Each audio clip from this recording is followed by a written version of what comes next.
Hello and welcome all to Tales from the Time Traveler's Tavern. I will be your guide and navigator, Mr.E, taking you on this informative journey. Informative of what? We still don't know. But that's why I have had the good fortune to bring along with me the colorful commentary of our internet guru, my good friend Toast. Butter is optional. There you go. And to the other side, we have Private Snafu. Good day, Mr.E. Good day, Toast. Alright, now we're going to go down a traveling line of science fiction or science fiction and all that kind of good stuff.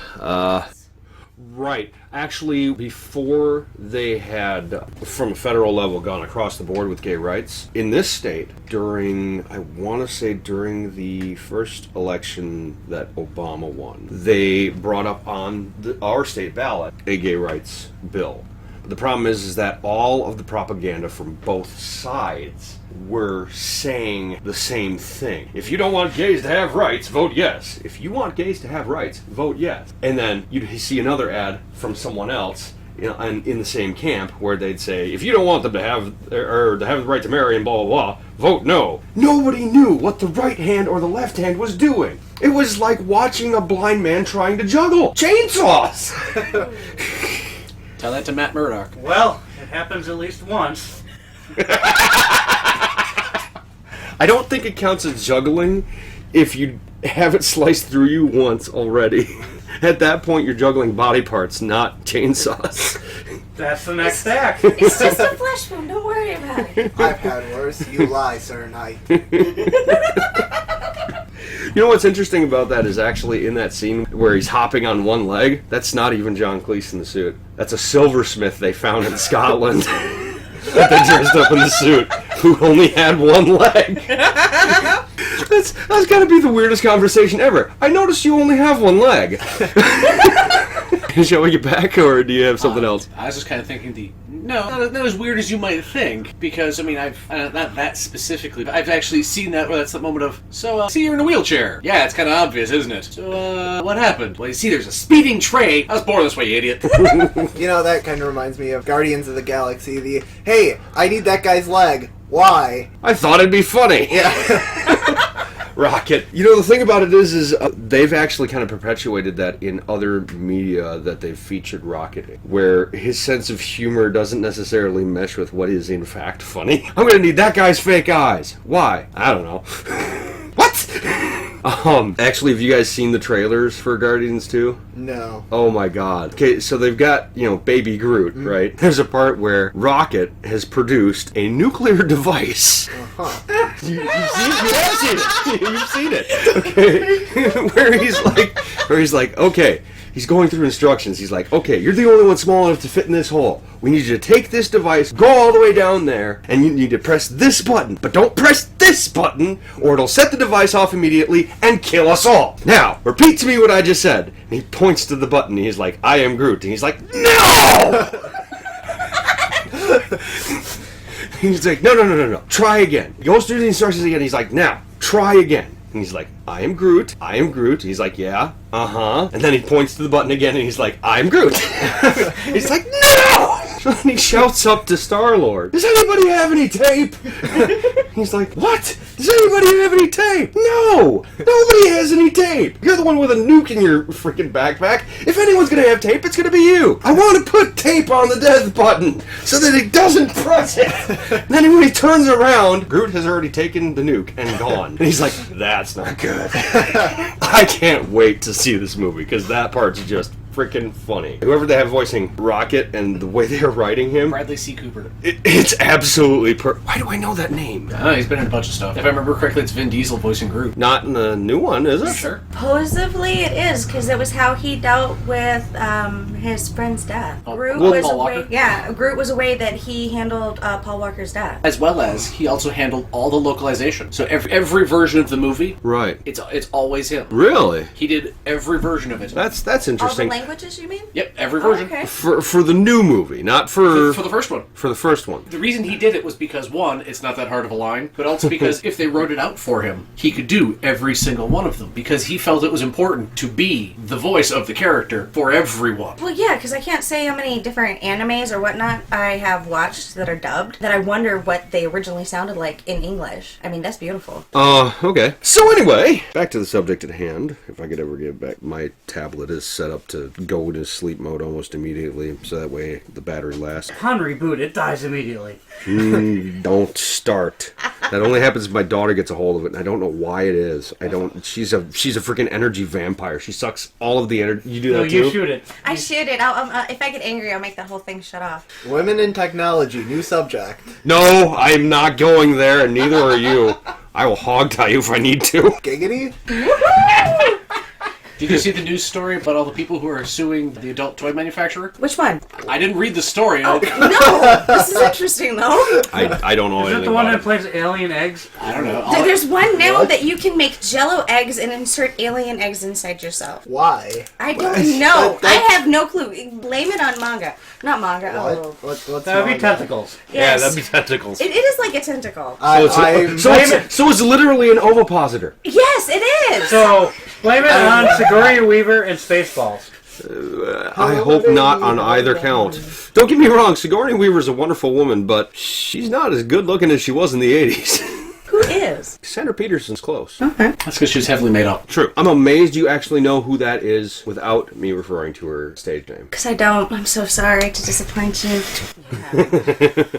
Anyway, where was I? All this encourages the sit down and shut up because what you have to say is worthless.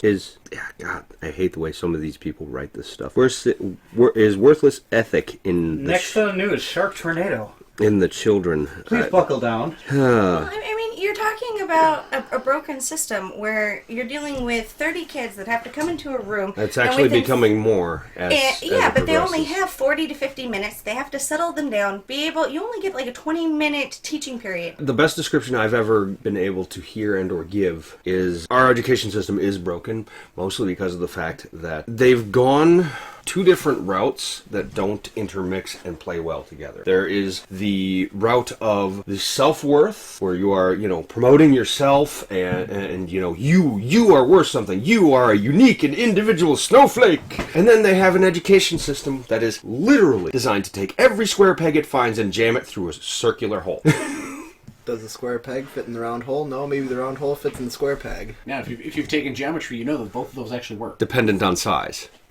So we'll go a 2-inch square peg. Square. I don't know. I think when you look at systems and you're talking in that level, I mean, I don't think snowflake's the right word. I think they take it to such an extreme that it makes it that. But if you think of like Swedish or Japanese schools, where they take away their school requirements and they base more upon completing a task or a thought, I mean, if you're talking about self-acceptance, that should be done at the kindergarten level. That should be you're okay Right, but with who it's you one are. that's becoming too perpetuated up to adulthood. But that's because that's the way our adults think. That's the way their parents thought. Or that's the opposite of what their parents thought, and that's what they're trying to provide for their children. Right, but they're trying to provide an idealized, non-realistic version for their children is the problem. Well, yes. Yeah. It's a fantasy world. It's, hey, we're going to Disneyland. The plane, boss! I.e. adulthood. Well, I see, but you also have to think. I mean, you brought up, Sweden and Japan? Yeah. But what's their culture? Much different. Yeah. See, that's just it, because in both of them, I believe both of them, because I don't really know too much about Sweden, but I know at least Japan, the culture is to respect the rules. In America, And each other. I say in America, the outlaw is revered as opposed to the lawman. Yes. Which is why you get all these people where it's we're going to break these rules where we're all individualists. I'm doing things for me because that's the lawless. That's not the law. It's doing things for me. And realistically, when you go back to the origins of Japan versus the origins of America, that's kind of how they were founded and how we were founded. They were founded on a feudalist society that worked very well, and then when it didn't necessarily work so well for them, they met resistance and there was problems and yada yada yada. They got it sorted out, but they are still, in some regards, a militant state. At least in mentality. Whereas in America, it's an outlaw mentality. I can agree with the... But when you look at it that direction, why is it that Australia doesn't have the same issues? Considering they were a prison colony. It's the same thing that we are. I mean, the United States us in Australia started in a lot of the same ways, in a sense. Anything that Europe didn't want, they shipped to one of the two places. No, because Australia was you were forced there. You were forced there because you were a lawbreaker in English territories. Right. Whereas America was people went there because they weren't wanted. Yes. They were too uptight, so What was the Greg Proops Okay. joke? I'll It was the UK has a 4th of July too. They call it "Fuck Off Protestant Day." Well, that and the other one, someone had made a comment about, well, why would you want to live in Australia where everything's trying to kill you? Because there's like a month or something where there's actually a good chance that you get a rain of spiders. Like, literally, it would just spiders. They're like, because there's snakes, there's, things, lightning strikes, everything there is trying to kill you. Mm-hmm. But the people there are so laid back. Like, yeah, do you know why they're laid back? Because they have to be. Because everything there can kill you, they're like, whatever. Yeah. It's kind of an acceptance of the environment sort of thing. Well, no, it's an acceptance that you have to be vigilant for your environment, but that it doesn't mean that you have to be a jerk. Well, as you say, but they're still individualists. But you can have that moment of, sure, I enjoy doing this, and this is, and everything around me is going to try and kill me. But that doesn't mean that I have to force someone else to do something just because it could kill them too. Ah, yes. Kind of like the friend of mine used to use the old adage: "That which does not kill you makes you stronger. That which does kill you might make your friends laugh." Hold my beer, watch this. Jimmy Carr. I say Jimmy Carr had the joke of, that which does not kill you only makes you stronger. That's what my father always said, at least until the accident. I think I actually like Heath Ledger's portrayal of the Joker. That which does not kill you simply makes you stranger. I like that one better. I think that was a quote before that. Was I it? think so. I could be wrong. Just told to him by a stranger. Could be. That does not kill you makes you stranger. Well, that explains BCT. I mean, come on, basic combat training. Oh, okay. By all means, elaborate. Well, I mean, go from being a normal person to all of a sudden going, you're a fucking retard, and the next thing you know, you're deemed a stupid dildo. If these are promotions, I'm just in the wrong order. Yeah, I was gonna say, what's the order? You've gone from retard to stupid dildo? I mean, Yeah, I because at don't least then you're getting laid? No, you actually have a function. Yeah, So, is this like marriage? I don't know. One of my sergeants was like, you just went from fucking retard to stupid dildo, and I was like, what did I do? No, I think the ask there is, did I do something right or wrong? Because like I said, if you're a dildo, at least you're going somewhere you want to be. And you've got your head on your shoulders. Well, somewhere you have a head.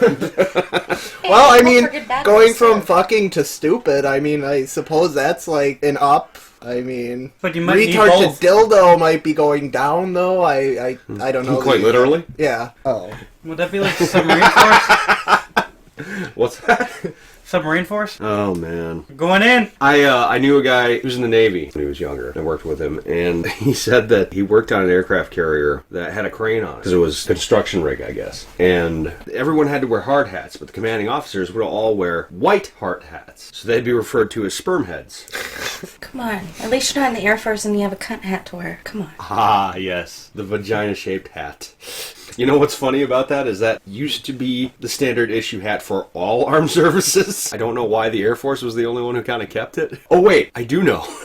No, I don't know. Oh. But a thought occurred to me that maybe it's because they want their men to look like stewardesses. Uh-huh. I think it's probably more along the lines of because they also can't wear them on active duty for some of the stuff. True enough. Because you wouldn't want to wear your helmet out in public. Well, I was just saying because for... I bet she gives great helmet.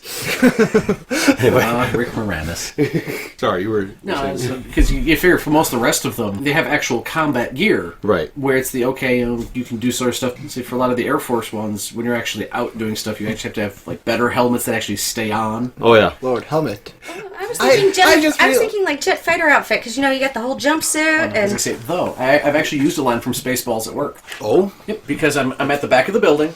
He's like, I'm surrounded by assholes. Not quite. No, so I'm at the back of the building, and someone... That's just a thought. I say, and someone rings the bell, so I have to get to the front door. Which I have no idea how long their building is, but it's quite a distance. So the one time, I sprint from the back of the building, I run all, through the hallways, run all the way up to the front, and I'm out of breath. Because I've just run a very long distance. I get there, and I'm breathing kind of heavy, and the guy looks at me and goes, "What?" And I go, "Because if I walk, the movie will be over before I get to the ridge."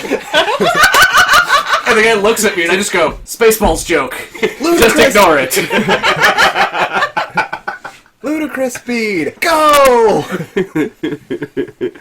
But yeah, I actually had to explain it to the driver because he didn't get the joke.